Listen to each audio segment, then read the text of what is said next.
नमस्कार। आज के सत्र की शुरुआत प्रार्थना से करते हैं। ओम सहनाववतु सहनौ भुनक्तु सह वीर्यं करवावहै तेजस्विनावधीतमस्तु मा विद्विषावहै। ओम शांति शांति शांति।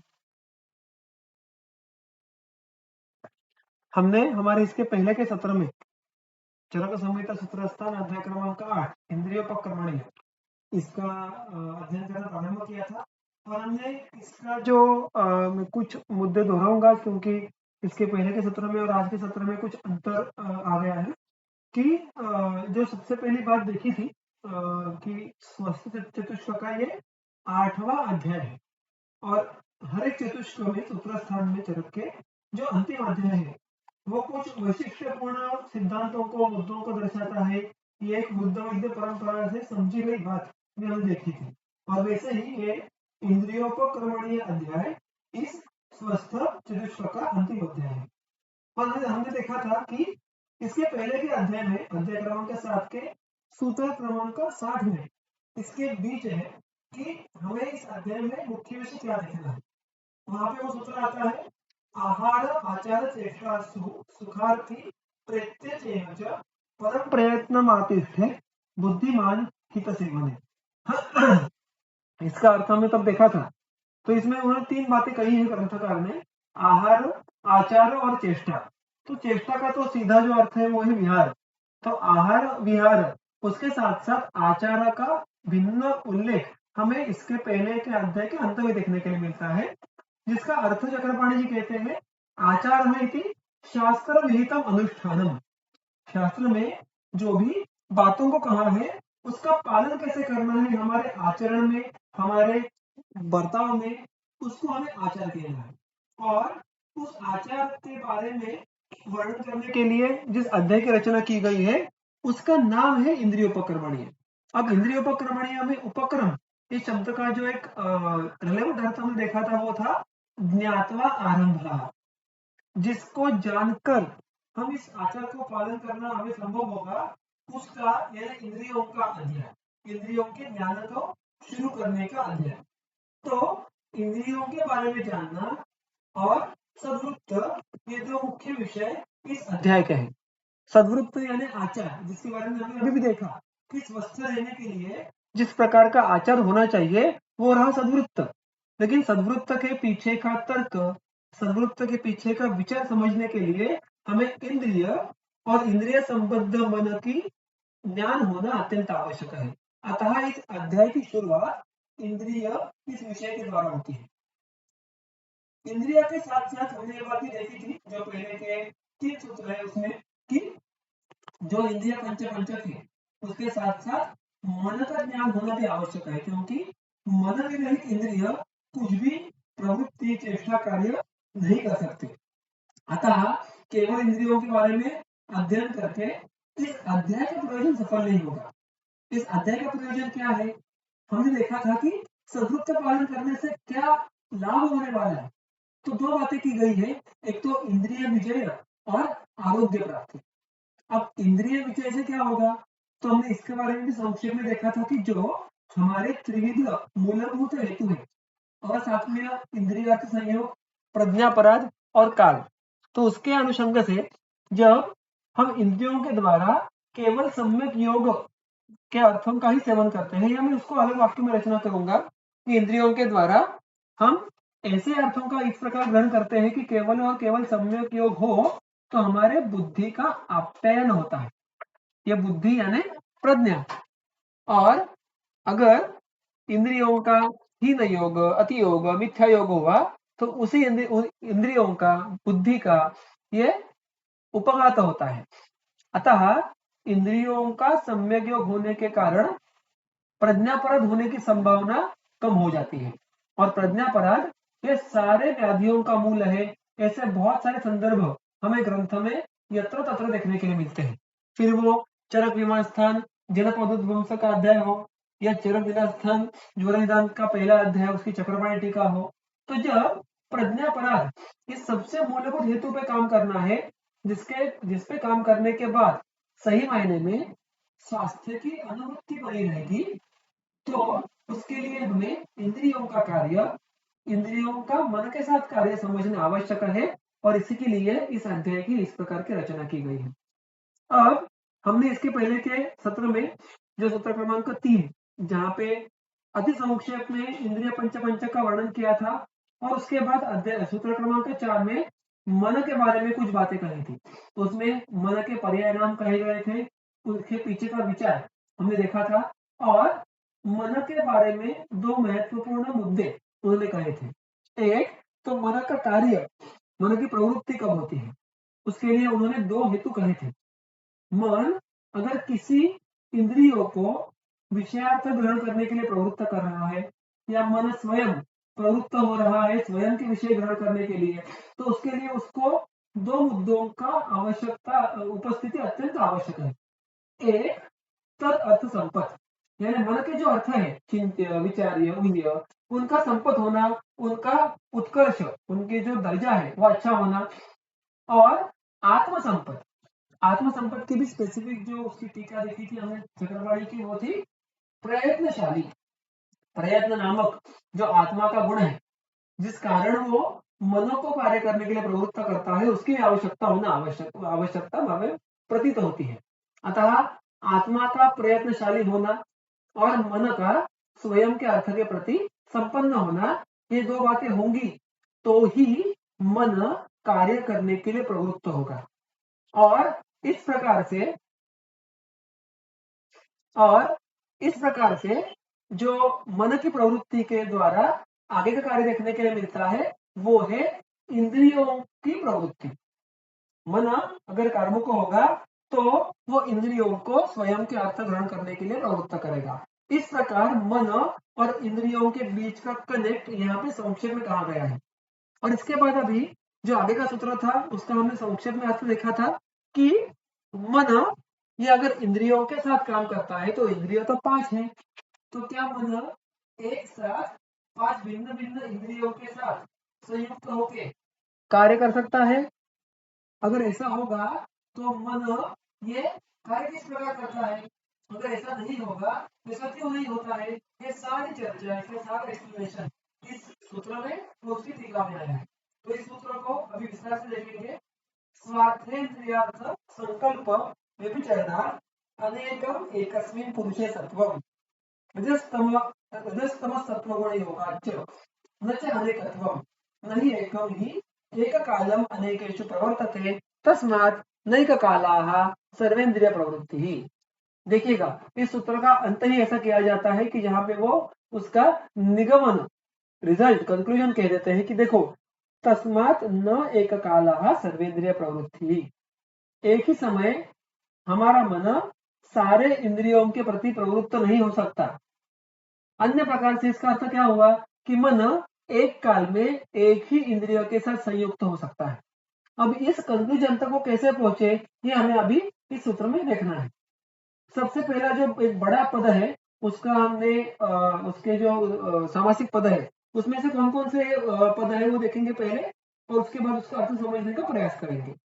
स्वार्थ इंद्रियार्थ संकल्प व्यभिचार, ये उस शब्द में से जो स्वार्थ, इंद्रियार्थ और संकल्प, इस हर एक शब्द का अनुवर्तन व्यभिचरण इससे करना है।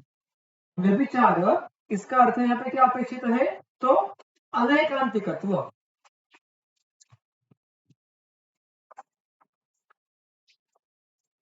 अनैकांतिकत्व यानी क्या? तो देखिए, स्वार्थ, स्वार्थ यानी किसके अर्थ, तो मन के अर्थ, चिंत्य, विचार्य, उह्य इत्यादि। इंद्रिय अर्थ यानी किसके अर्थ, पंच ज्ञानेन्द्रियों के अर्थ, शब्द, स्पर्श, रूप, रसगंध।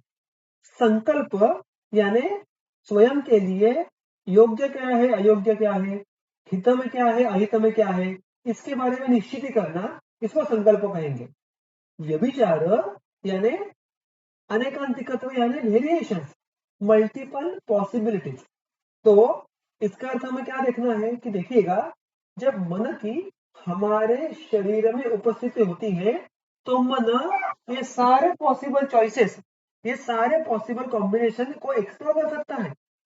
स्वार्थ में विचार, स्वार्थ व्यभिचार यानी क्या, जो उसके अर्थ है उनमें वेरिएशन।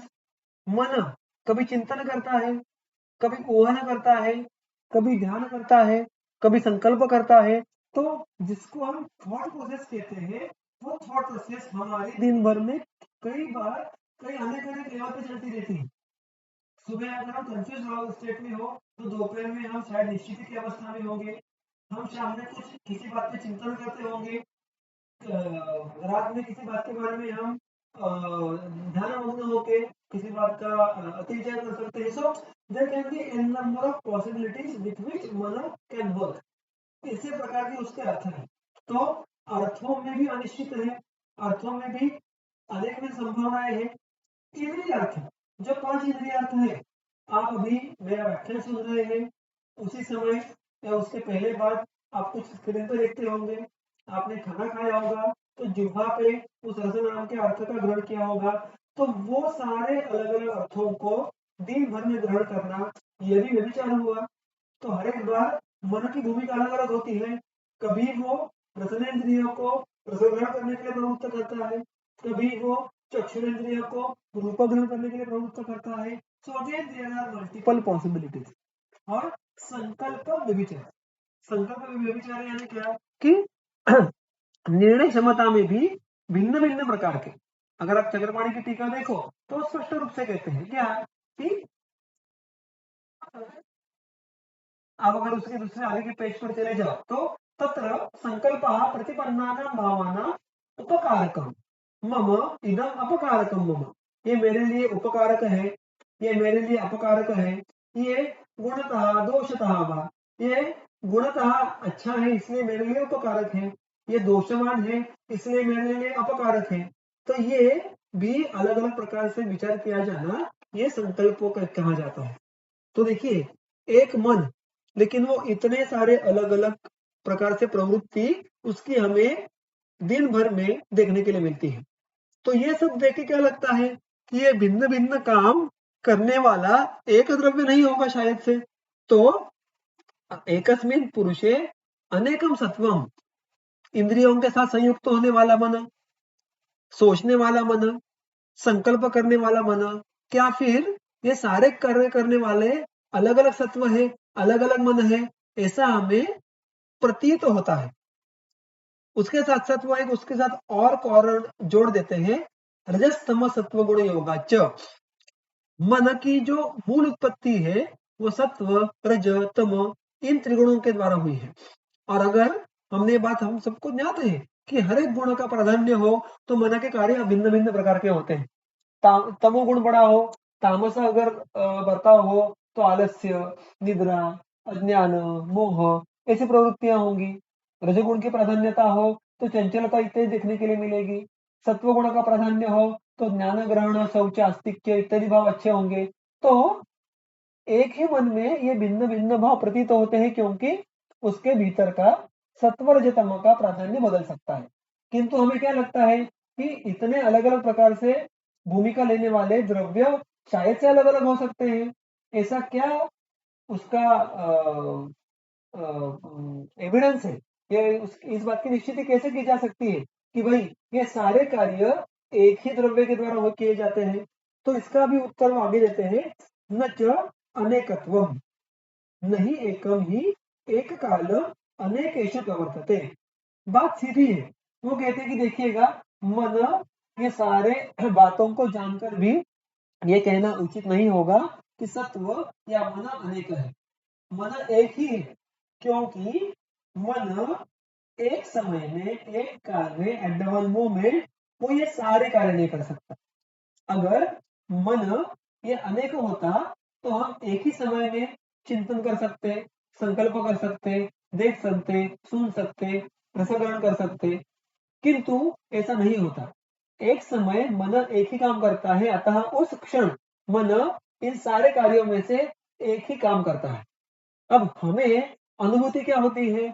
हमें अनुभूति होती है कि हम जब कोई पिक्चर देख रहे हैं, कोई गाना सुन रहे हैं, तो हम एक साथ हम गाना सुनते सुनते खाना खाते हैं, पिक्चर देखते देखते खाना खाते हैं, गाना सुनते सुनते ड्राइविंग करते हैं। तो ऐसे बहुत सारी बातें हम एक साथ करते हैं और हमें ऐसा प्रतीत होता है कि हम एक ही समय रसग्रहण भी कर रहे हैं, हम श्रोत्रेंद्रिय का भी कार्य कर रहे हैं, हम चक्षुरेंद्रिय का भी कार्य कर रहे हैं। तो ये जो अनुभूति है वो क्यों होती है? क्योंकि ग्रंथों में इसके लिए दृष्टांत अनेक विधि आए हैं। मैं हमारा व्यवहार का उदाहरण दे दूंगा। उसका हमने अध्ययन शायद पदार्थ विज्ञान के विषय में किया भी होगा कि हम कभी अगर कोई फुलझड़ी होगी, उसको हम जोर से घुमाते हैं तो हमें एक सर्कल देखने के लिए मिलता है, which is actually non existential. किंतु हम बहुत गति से कोई जली हुई अगर वस्तु जोर से घुमाएंगे तो उसका एक सर्कल हमारे आंखों के देखने के लिए मिलता है। वैसे हम जब छोटे थे तब हम एक पर्ची पे उसको नीचे एक लकड़ी का स्टिक लगा के एक बाजू पे तोता और एक बाजू पे उसका पिंजरा, ऐसा करके हम उसको जोर से हिलाते थे। तो हमें ऐसा प्रतीत होता था कि वो तोता उस पिंजरे के अंदर बंद है।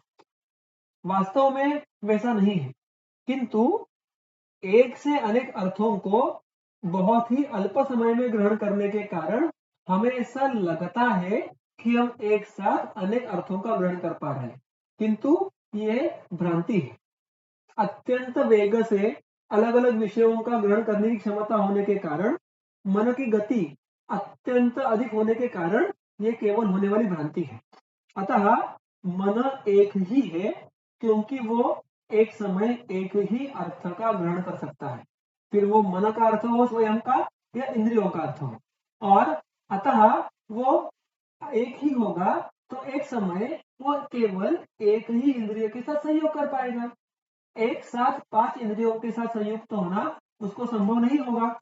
अतः वो इस सूत्र का जो अंत जो हमने देखा था सबसे पहले वो करते हैं कि तस्मात् न एक काला सर्वेंद्रिय प्रवृत्ति ही। इसीलिए एक ही समय में एक ही क्षण में मन पांचों के पांचों इंद्रियों के साथ संयुक्त होना उसको संभव नहीं है। अब यहाँ पे हमने एक बात पिछले सत्र में भी देखी थी, उसको यहाँ पे फिर एक बार दोहरा के इस विषय को पूर्ण करूंगा कि अणुत्वम अथा एकत्वम द्वौ गुणों मनसा स्मृतम, ऐसा आगे संदर्भ आता है कि अणुत्व और एकत्व ये मन के दो गुण है। अब यहाँ पे उसका एकत्व तो सिद्ध होगा, किंतु यहाँ पे उसके अणुत्व के बारे में चर्चा नहीं है। तो इसकी चर्चा चक्रपाणी जी टीका में करते हैं। वो कहते हैं कि देखिएगा, अगर मन ये सच में अगर अणु नहीं होता, महत होता, किस जैसे? सूर्य जैसे। जैसे सूर्य, जब सूर्य के द्वारा पृथ्वी पे प्रकाश आता है तो एक साथ अनेक विध वस्तुएं प्रकाशमान होती है। वैसे ही मन अगर महत होता तो वो एक ही साथ पंचेंद्रियों को प्रवृत्त करता, किंतु वैसा हमें देखने के लिए नहीं मिलता। विच इटसेल्फ मीन्स कि मन ये महत प्रमाण का नहीं है, किंतु मन ये अणु प्रमाण का है।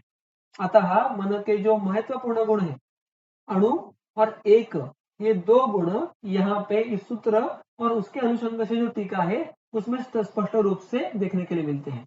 इसकी टीका में चक्रपाणी में और गंगाधर जी ने भी बहुत सुंदर कहा है कि फिर हमें ऐसी जो प्रतीति होती है उसको कैसे समझ के लेना है कि मन एक साथ बहुत अनेक कार्य करता है। तो गंगाधर जी कहते हैं, यथा एक देवदत्ता, हमारे संस्कृति में या हमारे साहित्य में टीकाओं में भी बहुत बार देवदत्ता, हम किसी को कहते हैं ना कि हाँ हमारे हमें कोई अगर कहानी कहनी है तो हम कोई भी नाम ले लेते हैं कि एक राजू नाम का लड़का था या कोई फलाना नाम का कोई व्यक्ति था। वैसे ही कब कोई रैंडम नाम लेना है तो देवदत्त ऐसा नाम हमारे साहित्य में लिया जाता है। तो किसी व्यक्ति को, यानी देवदत्त नाम के व्यक्ति को, पूरा बालक, वो बचपन में कैसा था? बालक था। तथा युवा, उसके बाद वो युवा हो गया। ततश्च वृद्ध इति अनेकावस्था अपि एका है वो। और ये बहुत सरल बात है। हम भी बचपन में छोटे थे, बच्चे थे, अब हम जाके युवा बन गए थे, उसके बाद कुछ सालों में हम प्रौढ़ होंगे, फिर वृद्ध होंगे। लेकिन क्या जो हमारा स्वत्व था वो बदलेगा? नहीं। क्या ये प्रयाग नाम का व्यक्ति था वो बदलेगा? नहीं, किंतु उसकी अवस्था बदल गई। वैसे ही मन नामक द्रव्य बदलता नहीं है, उसमें अनेकत्व नहीं आता। जैसे कि छोटा प्रयाग और बड़ा प्रयाग ये दो व्यक्ति नहीं है, वैसे भी स्वार्थ यानी चिंत विचारे उय्य, इसके अर्थों का व्यवहार करने वाला मन, रस ग्रहण करने वाला मन, संकल्प करने वाला मन, ये मन अलग अलग नहीं है, भिन्न भिन्न नहीं है, केवल उस समय उनकी उनकी भूमिका भिन्न भिन्न है। अतः उस समय में हम उसको कहते हैं कि जब मन ये इंद्रियों का अर्थों का ग्रहण करता है तो वो इंद्रियार्थ ग्रहण करने वाला मन कहेंगे। जब वो धर्म की चिंता करेगा तो हम उसको धर्म चिंतक कहेंगे। जब वो काम की चिंता करेगा तो उसको हम काम चिंतक कहेंगे। जब वो अर्थ की चिंता करेगा तो हम उसको अर्थ चिंतक कहेंगे। जब आप उसको वो संकल्प करेगा तो उसको हम संकल्प कहेंगे। तो ये सारे मानो उसके उस समय के भूमिकाओं पे आधारित विशेषण है, एडजेक्टिव्स है। अतः मन का अनेकत्व यहाँ पे उन्होंने खारिज किया है, खंडन किया है, और उसका एकत्व और टीकाकारों ने उसका अणुत्व यहाँ पे अधोरेखित करके सिद्धांत की स्थापना की गई है। और ये इस पूरे सूत्र का और इसकी टीका का महत्वपूर्ण विषय है। अब इसके इस सूत्र के ही विषय के आगे चलकर आगे का सूत्र आता है, यत् गुणं च अभीक्ष्णं पुरुषम अनुवर्तते सत्वं तत्सत्वम एव उपदिशन्ति मुनयाः बाहुल्यानुशयात्। क्या सूत्र में कहा है देखिए, हम पहले सूत्र का शब्दशः अर्थ देखेंगे, फिर उसका हम एलेबोरेशन देखेंगे। यत् गुणं च अभीक्ष्णं पुरुषम अनुवर्तते, हमने इसके पहले के सूत्र में मन के 3 गुण देखे। अब यहाँ पे रजतम ये दोष होने के बाद भी यहाँ पे उनको गुण कहा है। गुण यानी उस द्रव्य का अंश, उस द्रव्य का हिस्सा, इस अनुषंग से। तो सत्व, रज, तम ये तीनों मन इस द्रव्य के गुण है। अब हम जब व्यवहार में बात करते हैं कि ये सात्विक है, ये राजस है, ये तामस है, तो उसके पीछे का अर्थ कैसे लगाना है? तो उसका जो स्पष्टीकरण है ये सूत्र में आता है कि देखिएगा, जब हम सात्विक कहते हैं, राजस कहते हैं, तो केवल सत्वगुण, केवल रजोदोष, केवल तमोदोष ऐसी अपेक्षा नहीं है। तो क्या है? तो यद गुणम च अभीक्षणम पुरुषम अनुवर्तते, जिस व्यक्ति में जो गुण ये वारंवार रिपीटेडली उसका अनुबंध उसके बर्ताव से देखने के लिए मिलेगा, सत्वम तत्सत्वम, उस सत्व को सत्वम एवं उपदिशन्ति मुनयः, उसको राजस सत्व, तामस सत्व इस प्रकार से उपाधि दी जाती है। तो हम जब सत्वों का भी विभाजन करते हैं, और आपको ये बात ज्ञात होगी कि सुश्रुत के सारे स्थान में उन्होंने सात्विक, राजस, तामस इन सत्वों के आधार पर मानस प्रकृति इनका भी या सत्व प्रकृतियों का भी वर्णन किया है। जैसे कि तामस प्राधान्य में पाशव प्रकृति या वानस्पत्य प्रकृति, उसी प्रकार सात्विक प्रकृतियों में आर्ष प्रकृति वगैरह वगैरह। तो उसका अच्छा खासा विस्तार हमें सुश्रुत में देखने के लिए मिलता है। यानी केवल सात्विक, राजस, तामस इतना ही विभाजन नहीं है, उस सत्व रजतम के भी जो विशेष कार्य उस व्यक्ति में देखने के लिए मिलते हैं, वो जिससे रिसेंबल होते हैं सृष्टि के अन्य जीव जंतुओं से, उस आधार पर उसको नाम भी दिया जाता है। ऐसी प्रकृतियों का वर्णन हमारे सुश्रुत संहिता में देखने के लिए मिलता है। तो किस आधार पर है ये?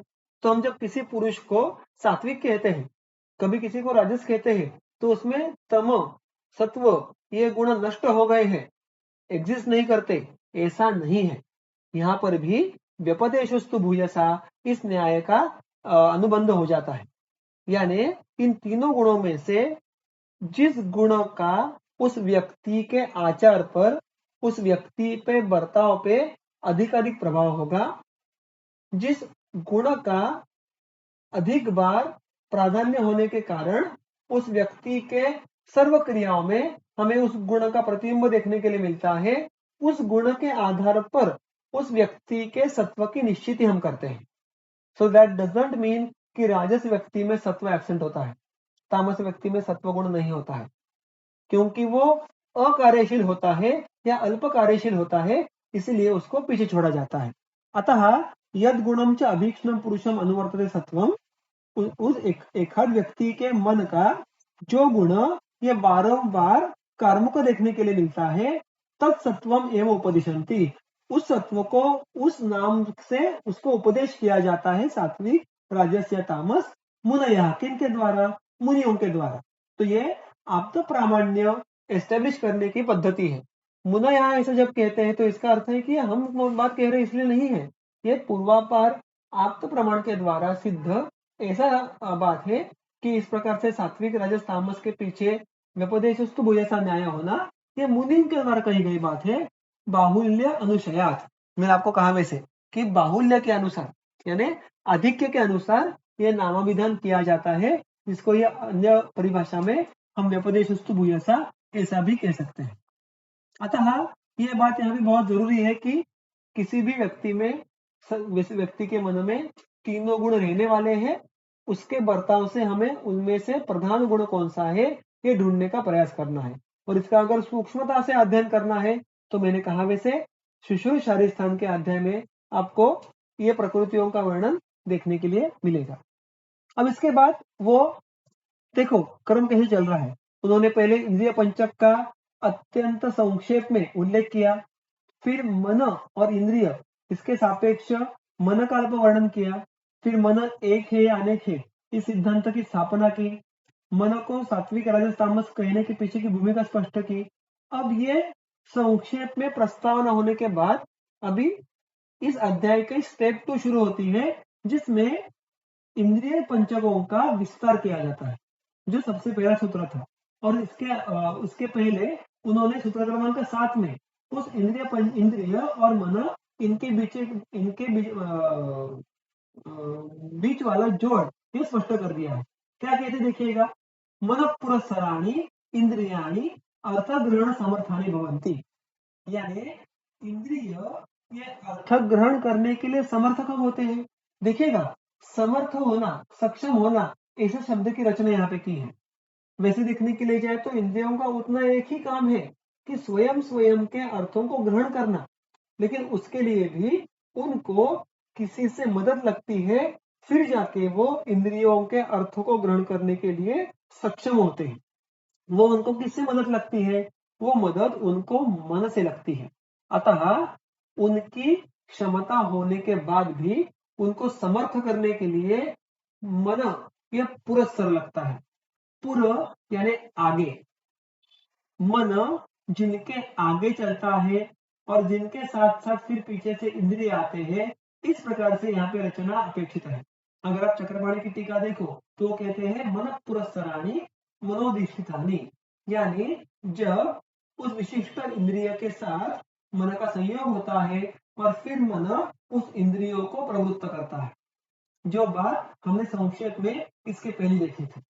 तो यहाँ पे ये बात सुस्पष्ट कर देते हैं कि मन के बिना इंद्रिय उनके अर्थ का ग्रहण नहीं कर पाएंगे। जब मन उस इंद्रिय के स्थान पे जाएगा, उसका संयोग होगा, तो उसके पीछे पीछे इंद्रिय भी कार्मुक होंगे और फिर वो स्वयं के अर्थ ग्रहण करने के लिए समर्थ होंगे। तो हम जब ये बात समझना महत्वपूर्ण क्यों है, क्योंकि व्यवहार में जब भी इंद्रियार्थ ग्रहण की विकृतियां देखने के लिए मिलती है, यानी असम्यक रस ग्रहण या रूप ग्रहण इत्यादि, तो हमें इन दोनों बातों को देखना आवश्यक होता है कि क्या इंद्रियों में वैगुण्य है या मन में वैगुण्य है। इंद्रियों में भी इंद्रिय या इंद्रिय अधिष्ठान, उसमें भी इंद्रिय उपघात या इंद्रिय उपताप, तो इंद्रिय प्रदोष जो व्याधि है उनके पीछे की संप्राप्ति देखने के लिए, हेतु ढूंढने के लिए हमें उनका सम्यक कार्य कैसा होता है ये समझना आवश्यक है, और इसके लिए ये सूत्र आवश्यक है। तो एक अर्थ ग्रहण करने के लिए मन और इंद्रिय इनका संयोग होना आवश्यक है। अब यहाँ पे चूंकि ये बात अनुक्त है, इसको हमें समझ के लेना है। इसको हमने इसके पहले भी देखा था और इसके आगे के ग्रंथ में भी इसका वर्णन आता है कि जब तक आत्मा का संयोग नहीं होगा तब तक मन प्रवृत्त नहीं होता, और ये बात उन्होंने पहले कही गई है। तो यहाँ पे अगर मन के इंद्रियों के प्रति संयुक्त हो रहा है, मन के इंद्रिय तक आकर वहां पे उपस्थित हो रहा है, तो उसके पीछे आत्मा द्वारा प्रवृत्ति होगी, ये गृहीतक है, ये टेकन फॉर ग्रांटेड है। अतः ये संयोग कैसे होने वाला है, आत्मा मनसा संयोजते मन इंद्रियेण इंद्रियार्थेन, ये संयोग यहाँ पे अपेक्षित है। किंतु इस अध्याय के परिप्रेक्ष्य में हमें आत्मा का ज्ञान करवा के लेना अपेक्षित नहीं है। हमें पूरी प्रक्रिया को एज इट इज समझना, ये इस अध्याय का प्रयोजन नहीं है, बल्कि सद्वृत्त पालन, प्रज्ञापराध को टालना और बुद्धि का आप्यायन करना, ये हमारा यहाँ का एजेंडा है, पॉलिसी है। उसके लिए हमें जितना इंद्रियों और मन का कार्य समझ के लेना है, केवल उतना कार्य इस अध्याय में दिया गया है। अतः आपको आत्मा के बारे में बार बार उल्लेख यहाँ पे नहीं मिलेगा, कुछ बार उल्लेख आ जाता है। इसका विस्तार हमें चरक शरीर स्थान अध्याय क्रमांक 1 में देखने के लिए मिलता है। ये हमारे ग्रंथों की शैली है कि जहाँ पे जो विषय जितने विस्तार से आवश्यक है उतना कहेंगे। सारे के सारे विषयों के विस्तार वहां पे निष्प्रयोजन करने की पद्धति ग्रंथ में देखने के लिए मिलती नहीं है। अतः इस बात को याद रखना है कि अगर किसी विषय को संक्षेप में कहा है या किसी बात को कहना टाल दिया है, इसका अर्थ ऐसा नहीं कि उनको पता नहीं था, किंतु वहां पे उसका प्रयोजन नहीं है। ये बात हमें समझ के लेना आवश्यक है। और इसके बाद फिर सूत्र क्रमांक 8 से लेके सूत्र क्रमांक 12, ये जो 5 सूत्र है, इस हर एक सूत्र में इंद्रिय पंचक में से हर एक मुद्दे को एलेबोरेट किया है। हम क्या करेंगे, हम इस 5 सूत्रों को क्रमशः पढ़ लेते हैं और फिर उसका अर्थ देखना प्रारंभ करेंगे। तत्र चक्षुः श्रोत्रम घ्राणम रसनम स्पर्शनम इति पंचेन्द्रियाणि, पंचेन्द्रिय द्रव्याणि खम वायुः ज्योतिः आपः भूः इति, पंचेन्द्रिय अधिष्ठानानि अक्षिणे कर्णौ नासिके जिह्वा त्वक्चेति, पंचेन्द्रियार्थाः शब्द स्पर्श रूप रसगन्धाः, पंचेन्द्रिय बुद्धयः चक्षुर्बुद्ध्यादिकाः, ताः पुनः इंद्रिय इंद्रियार्थ सत्व आत्म सन्निकर्षकाः क्षणिका निश्चयात्मिकाश्च इति एतत् पंचकम्। तो सबसे पहले पंचक का जो मुद्दा है वो है साक्षात इंद्रिय। वो कौन से हैं? तत्र चक्षु श्रोत्रम घ्राणम रसनम स्पर्शनम इति। तो अब देखिएगा यहाँ पे इस सूत्र के अनुषंग से क्रम पे फोकस करना महत्वपूर्ण है, क्योंकि यहाँ पे महाभूतों के अनुसार इंद्रियों के क्रम की रचना नहीं की गई है। वैसा करना होता तो श्रोत्र ये पहले आता, फिर स्पर्शन आता, फिर चक्षु आता, यानी आकाश वायु अग्नि, जो क्रम प्रायः हम महाभूतों की उत्पत्ति के अनुसार लेते हैं, उस क्रम में यहाँ पे इंद्रियों का उल्लेख नहीं है, बल्कि यहाँ पे सबसे पहले चक्षु का उल्लेख आया है। तो ऐसा क्यों कहा है? जब ऐसा कोई स्वाभाविक जो एक क्रम है उसका भंग करके कोई विशिष्ट क्रम करते हैं तो उसके पीछे की सोच हमें समझ के लेनी होती है। यहाँ पे टीका में स्पष्ट रूप से कहते हैं कि देखिए भाई, हम चक्षुओं का आदि पहले निर्देश क्यों करते हैं, वो इससे आगे के सूत्र की टीका में आता है। वो कहते हैं प्राधान्य, मनुष्य योनि में पांचों इंद्रियों में से चक्षु का कार्य अन्य इंद्रियों से कुछ अधिक महत्व का है। आप भी अगर थोड़ा सोचेंगे तो ये बात समझ पाएंगे कि हमारे रोज के जो जीवन है उसमें अन्य इंद्रियों से भी अधिक चक्षु का महत्व है। जितने भी अर्थ के द्वारा ज्ञान ग्रहण किया जाता है उसमें सर्वाधिक अंश, सर्वाधिक हिस्सा ये रूप इस इंद्रियार्थ का होता है। अतः आप देखने के लिए जाए तो हमारे विकृतियों में भी यानी उत्तर स्थान में भी चक्षु संबद्ध विकार सबसे अधिक कहे गए हैं। अर्थात उसमें वहां पर भी ये संदर्भ आता है कि सारे जो सुविधा है, सारी संपत्ति होने के बाद भी अगर व्यक्ति अंधा होगा तो उनका उपभोग नहीं ले पाता। इस प्रकार का वर्णन ये अन्य इंद्रियार्थों के बारे में नहीं है, which itself underlines the significance of रूप as a इंद्रियार्थ and चक्षु as a इंद्रिय। और इस बात को अधोरेखित करने के लिए यहाँ पे उन्होंने चक्षु इस इंद्रियों को सर्वप्रथम क्रम में रखा है और उसके बाद फिर अन्य इंद्रियों का उल्लेख आता है जो कि श्रोत्र घ्राण रसन और स्पर्शन ये है। चक्रपाणी ने उनकी टीका में हरेक इस शब्द की निरुक्ति दी है। उदाहरण के तौर पे चष्टे रूपम रूपवंतम च प्रकाशयति इति चक्षुः तच्च उभय नयन गोलक अधिष्ठानम एकमेव श्रुणोति इति अनेन श्रोत्रम। तो यहाँ पे ये हमारे भाषा के ज्ञान को बढ़ाने के लिए तथा उस शब्द का मूल अर्थ क्या है ये समझने के लिए उपयुक्त होता है। यहाँ पे वो बात कहते हैं कि चक्रपाणी जी की जिस प्रकार मन एक है उस प्रकार इंद्रिय भी एक ही है। आगे के सूत्र में देखिएगा क्या आता है, तो आगे के सूत्र में उसके द्रव्य यानी उसमें से कौन से महाभूत उस इंद्रिय का आरंभक है उसका उल्लेख आता है। किस प्रकार? पंचेंद्रिय द्रव्याणि खम वायु ज्योति आपः भू इति। देखिएगा अब यहाँ पे उन्होंने क्रम बदल डाला। अब ये महाभूतों की जो प्रायः क्रम के उल्लेख किया जाता है उस क्रम में है। आकाश, वायु, अग्नि, जल और पृथ्वी। ये क्या है? ये इंद्रियों के प्राधान्य आरंभकम द्रव्यम, यानी फिर एक बार व्यपदेशस्तु भूयसा इस न्याय से पांचों महाभूतों से ही आयुर्वेद के अधिकरण में भौतिकानि ही इंद्रियां हैं ऐसा कहा गया है। और उसमें से भी जिस महाभूत के प्राधान्य के द्वारा उस इंद्रियों की उत्पत्ति कही गई है या उस इंद्रिय का अधिष्ठान कहा गया है, वो हर एक इंद्रिय के लिए हर एक महाभूत है। हम सब ये बात जानते हैं कि श्रोत्र इंद्रिय के लिए आकाश महाभूत, स्पर्श इंद्रिय के लिए वायु महाभूत, चक्षु इंद्रिय के लिए अग्नि महाभूत, रसन इंद्रिय के लिए जल महाभूत और घ्राण इंद्रिय के लिए पृथ्वी महाभूत। ये इस हर एक इंद्रियों का प्रधान आरंभक महाभूत है। ये बात यहाँ पे वो पंचेंद्रिय द्रव्य, यहाँ पे द्रव्य ये शब्द महाभूत इस शब्द को डिनोट करने के लिए आया है, ये स्पष्ट हो जाता है। उसके आगे देखिएगा पंचेंद्रिय अधिष्ठान में शरीर में कहाँ पे इस इंद्रियों का अधिष्ठान रहता है। अब यहाँ पे अधिष्ठान से हमें क्या समझ के लेना है? अब देखिएगा मजे की बात कि जो पहले अधिष्ठान है अक्षिणी, कर्ण, नासिके, ये तीनों शब्द द्विवचन में है। दो आंखें, दो कान, दो नासापुट। अब यहाँ पे अगर दो आंखें होंगी तो इंद्रिय भी क्या तो होते हैं क्या? क्या कर्णेंद्रिय में हर एक कर्ण में भिन्न भिन्न श्रोतेंद्रिय होता है क्या? क्या हर एक नासापुट से लिया जाने वाला गंध ये अलग अलग घ्राणेंद्रिय के अनुसार उसका सेवन किया जाता है क्या? तो यहाँ पे इस बात का उन्होंने स्पष्ट रूप से एलेबोरेशन किया है कि यद्यपि अक्षिणी कर्णौ नासापुटे द्वे, चक्रपाणी की टीका है, तथापि एकेन्द्रियाधिष्ठानत्वेन एकम एव इति कृत्वा, यहाँ पे दो भिन्न भिन्न अधिष्ठानों का उल्लेख होने के बाद भी इंद्रिय एक ही है। तो मजे की बात देखिएगा कि यहाँ पे अधिष्ठान का अर्थ कैसे लेना है?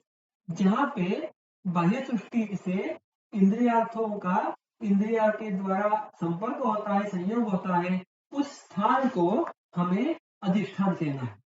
और इसीलिए वो स्थान एक से अधिक भी हो सकता है, किंतु इंद्रियार्थ जब शरीर में प्रवेश करेगा तो उसका संयोग केवल एक ही इंद्रिय से होगा, क्योंकि इंद्रियों की संख्या हर एक इंद्रिय की संख्या एक ही है। तो आंखें दो है किंतु चक्षुरेंद्रिय एक है, कर्ण दो है किंतु श्रोतेंद्रिय एक है। इस सिद्धांत की यहाँ पे पुष्टि हो जाती है। जिह्वा और त्वचा अर्थात एक एक ही है, इसलिए उसके बारे में कोई खास चर्चा यहाँ पे की नहीं गई है। तो ये हो गया तीसरा पंच अधिष्ठान। चौथा पंच कौन सा है? पंचेंद्रियार्थाः, इंद्रियों के अर्थ। बहुत ही स्पष्ट है, इंद्रियों के अर्थ यानी इंद्रियों के विषय, शब्द, स्पर्श, रूप, रस और गंध। यहाँ पे की टीका है वो एक कुछ खास महत्वपूर्ण है। चक्रपाणी जी कहते हैं कि जब हम शब्द या स्पर्श या रूप इस इंद्रियार्थ का वर्णन ग्रंथकार करते हैं तो उसे किस किस को इंक्लूड करना है? अत्र स्पर्श ग्रहण है ना, स्पर्शस्य यानी साक्षात जो उष्ण शीत स्पर्श हुआ है वो समझ में आएगा। स्पर्शाश्रयस्य द्रव्यस्य, हमें द्रव्य का भी ज्ञान होगा, क्योंकि अर्थात स्पर्श ये गुण विशेष है। गुण द्रव्य के आश्रय से रहता है। अगर कोई उष्ण द्रव गर्म चाय हाथ पे गिरी तो हमें वो उसकी अनुभूति होती है। अगर कोई गरम गरम चम्मच हमारे हाथ को लगा तो हमें उसकी अनुभूति होती है, और हमें क्या समझ में आता है कि ये कोई तो गरम चम्मच हमारे हाथ में पकड़ लिया है, कोई तो गर्म पानी हमारे हाथ पे गिरा है। तो ये केवल स्पर्श ज्ञान के द्वारा हमें केवल स्पर्श का ज्ञान नहीं होता, हमें उससे स्पर्श जिस द्रव्य के अधिष्ठित है उस द्रव्य का भी ज्ञान होता है, तथा स्पर्श एकार्थ समवेतस्य परिमाणादेः, यानी परिमाण इत्यादि जो परादि गुण है, यानी कितना उष्ण है कितना शीत है, ये परिमाण की बातें हैं। तो इन सारी बातों का ग्रहण इस शब्द या स्पर्श या रूप इससे कर लेना है। तो वैसे देखने के लिए जाए तो बहुत ही सुस्पष्ट है, किंतु हम स्वयं होके इस बात का कोई विचार नहीं करते। अतः जब भी मान लो आप कोई टीवी देख रहे हो तो आप टीवी देखते समय आपको केवल रूप दर्शन नहीं होता है, आप रूप के द्वारा जो वस्तु आपको दिख रही है उसको समझ के लेने का प्रयास करते हैं, वो कितनी विस्तृत है, कितनी छोटी है, कितनी लंबी है, इन सारी बातों का भी ग्रहण कर लेते हैं। तो इन सारे मुद्दों का समावेश हर एक अर्थ में होता है। ये बात यहाँ पे चक्रपाणि ने स्पष्ट की है। यहाँ पे चौथा जो पंचक है अर्थ, ये पूर्ण हो जाता है और जो पांचवा पंचक है वो है इंद्रिय बुद्धि। इस इंद्रिय बुद्धि के बारे में हमें थोड़ा विस्तार से देखना पड़ेगा क्योंकि संकल्पना थोड़ी बड़ी है। इस सूत्र में जो भी भिन्न भिन्न शब्द है उनकी टीकाएं, उनके पीछे का अर्थ, ये भी हमें समझ के लेना आवश्यक है। अतः आज के सत्र में हम उसका विस्तार नहीं करेंगे, हम इस सूत्र का विस्तार और उसके आगे की चर्चा इसके अगले सत्र में करेंगे। अगर आज किसी को इस सत्र में कोई प्रश्न है तो अभी पूछ सकते हैं, अन्यथा आज के सत्र में यहाँ पे समाप्त करेंगे।